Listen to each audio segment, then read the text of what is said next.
There are all kinds of variations in language according to what people notice. So there's noticing consciousness, which we have courtesy of notation. But then there's also consciousness which doesn't notice, but nevertheless is highly responsive. You are responding at the moment to all kinds of stimuli coming to your nerve ends, which you don't notice at all. The way you're sitting is a response to unconscious stimuli. The way you adjust yourself and move, the way your heart beats, the way you breathe, the way you grow your hair, the way you color your eyes, the way you see. You don't know how you do that. You're doing it, but you don't know how it's done. So you see, consciousness in the ordinary sense, that is, say, conscious attention, doesn't notice everything. It only notices very little of the world. If I ask you, what did you do yesterday? You will give me a story, which you will write out in words or say in words, and you will stretch that out in a long, thin line. Attenuated and abstract form of what in fact you did yesterday. Because you did billions of things yesterday, but you remember only a very few of them, because you only noticed a very few. So therefore, just in the same way that conscious attention is not aware of all the other operations of the body, so in just that way, we are not aware. We go to sleep at night, and then we wake up, and because the physical brain is still there,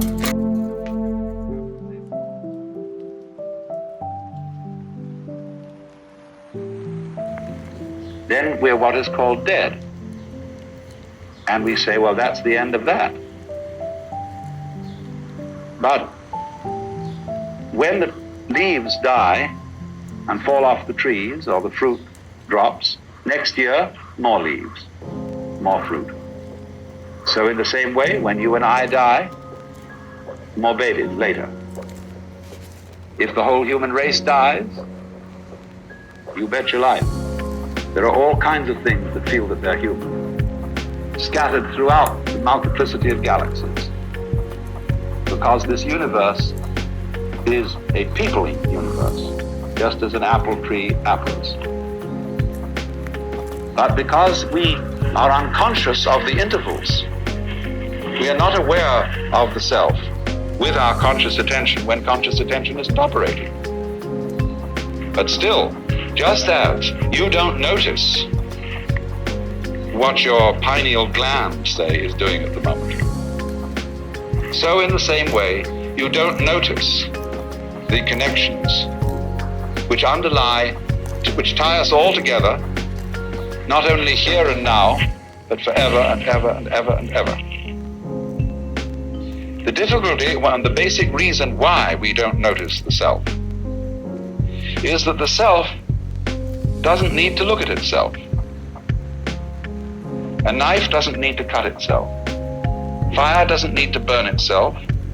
Water doesn't need to quench itself. And a light doesn't need to shine on itself. So this is the fundamental problem of having some sort of awareness of the self. Nevertheless, it is the whole contention of Indian philosophy, especially what we call Vedanta, that it is possible, in a certain way, to become aware of oneself in this deepest sense, to know that you are the totality. And this experience is the real substance of Indian philosophy as a whole, both Hindu and Buddhist. It is called moksha, which roughly means liberation. Liberation from the hallucination that you are just poor little me. To wake up from that kind of hypnosis and discover that you are simply something, your organism, your physical body, your conscious attention, which is your ego, that you are something being done by this vast, indescribable self, which is out of time, which has no beginning, no end, it neither continues nor discontinues. It's beyond all categorization whatsoever. And so the Upanishads say, all we can say of it positively is the negative. Neti, neti, it is not this, it is not that. Anything, therefore, you can formulate, imagine, picture, will not be the self. So when you are trying to know the self, you have to get rid of every idea in your head.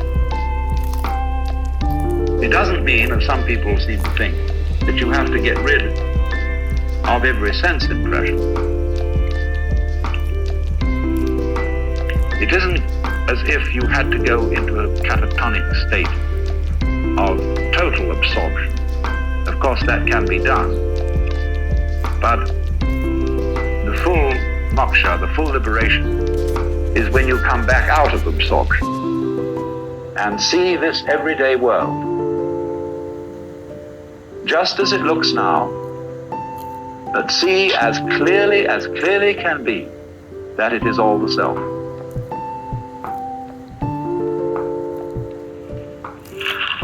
It is comparable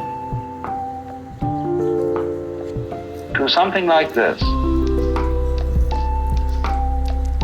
If you look at the moon, you might imagine at full moon that you were looking at a disk until somebody points out to you that it's a ball. Now, nothing in the way of a sense impression has changed, but your understanding of it has changed radically. Sunrise is not the same event for a person who thinks that the Earth is the center of the solar system as it is for a person who knows that the sun is the center of the solar system and that the Earth is turning. The senses see the same event, but there is a different interpretation. And so more is seen. Seeing is done much more with the mind than with the eye. We see what we are taught to see. We see in terms of our ideological structure, our culture, our conditioning. And so all that conditioning teaches us to see the world in its separateness. But you can be deconditioned from that and see just this same world that you're looking at now